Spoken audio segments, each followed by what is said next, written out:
గత 5 ఏళ్లలో రాష్ట్రాన్ని అన్ని రంగాల్లో సర్వనాశనం చేసిన వైసీపీ జగన్ ప్రభుత్వం, వారి నాయకులు 3 నెలల పాలన పూర్తి కాని కూటమి ప్రభుత్వాన్ని విమర్శించటం సిగ్గుచేటంటూ టీడీపీ నగర అధ్యక్షులు మల్లెపూడి వీరు, ఉపాధ్యక్షులు తుమ్మల రమేష్, మాజీ కార్పొరేటర్ ఒమ్మి బాలాజీలు ధ్వజమెత్తారు. శనివారం కాకినాడలోని జిల్లా తెలుగుదేశం పార్టీ కార్యాలయంలో ఏర్పాటు చేసిన మీడియా సమావేశంలో వారు మాట్లాడుతూ మాజీ ఎమ్మెల్యే ద్వారంపూడి చంద్రశేఖర్ రెడ్డి, ఎమ్మెల్యే వనమాడి కొండబాబుకు వ్రాసిన లేఖపై ఘాటుగా స్పందించారు.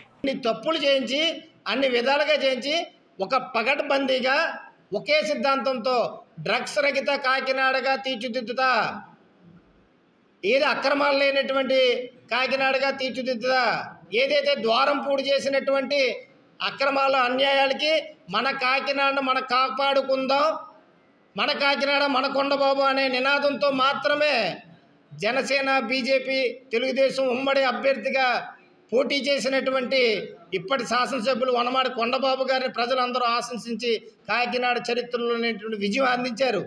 అది అన్నీ మూసుకొని నువ్వు ఏ మూలలో కూర్చొని ఉంటే బాగుంటుంది, కానీ ఇట్లాంటి తప్పుడు లేఖలన్నీ రాసి ఏదో ప్రజల దగ్గరకు మభ్య పొందేద్దామని చెప్పేసి అంటే అది సరైనటువంటి సమంజసం కాదని తెలుపుకుంటూ, ఇప్పటికైనా సరే నీ తీరు మార్చుకో.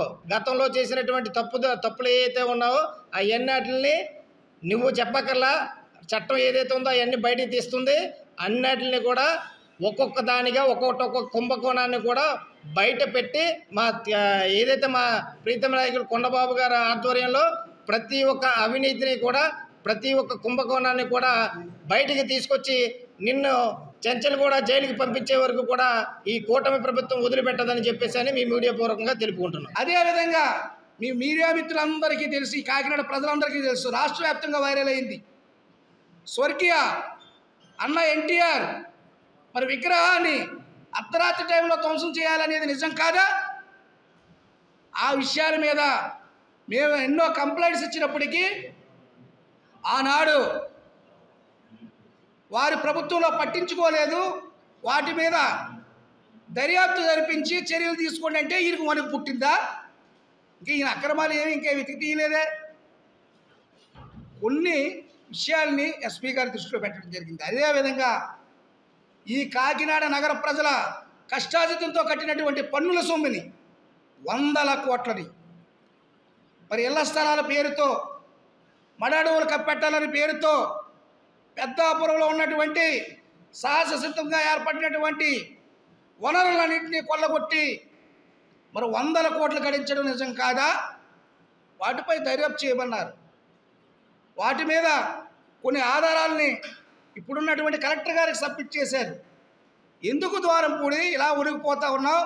మొత్తం ఈ యొక్క పోర్టుని అవినీతి పోర్టుగా తయారు చేశారు కాబట్టే ఈవేళ ఎన్డీఏ కూటమి మా మంత్రివర్యులు మనోహర్ గారు వచ్చి దాన్ని చెకింగ్ చేయడం జరిగింది. అలాగే ఎన్నో 100 కోట్లకు సంబంధించిన అవినీతిని ఆయన బయటపెట్టడం కూడా జరిగింది. ఇంకొకటి, ఏదైనా పోర్టు కార్మికులు అంటే ఇబ్బంది పడుతున్నారని వాస్తవంగా కొంత ఆలస్యం అవుతుంది. అంటే ప్రతి ఒక్క లారీ వచ్చే లారీ, ప్రతి బియ్యం లారీని కూడా చెకింగ్ చేసే కార్యక్రమంలో కొంత ఆలస్యం అవడం వాస్తవం అండి. ఆ ఆలస్యాన్ని మొన్న మా కొండబాబు గారు, మా ఎమ్మెల్యే గారు మరి పోర్టుకి వెళ్ళి, అలాగే మనోహర్ గారు, మినిస్టర్ గారు, కలెక్టర్ గారు అందరూ వెళ్ళి అది చెక్ చేసి కొత్తగా మళ్ళీ ఒక 3 చెక్ పోస్టులని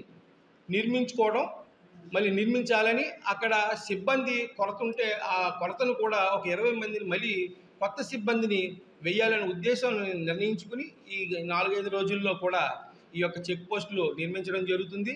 అలాగే కొత్త సిబ్బందిని కూడా వేయడం జరుగుతుంది. మీరు చేసిన అవినీతిని బయట పెట్టడం కోసం మాత్రమే మేము చేసే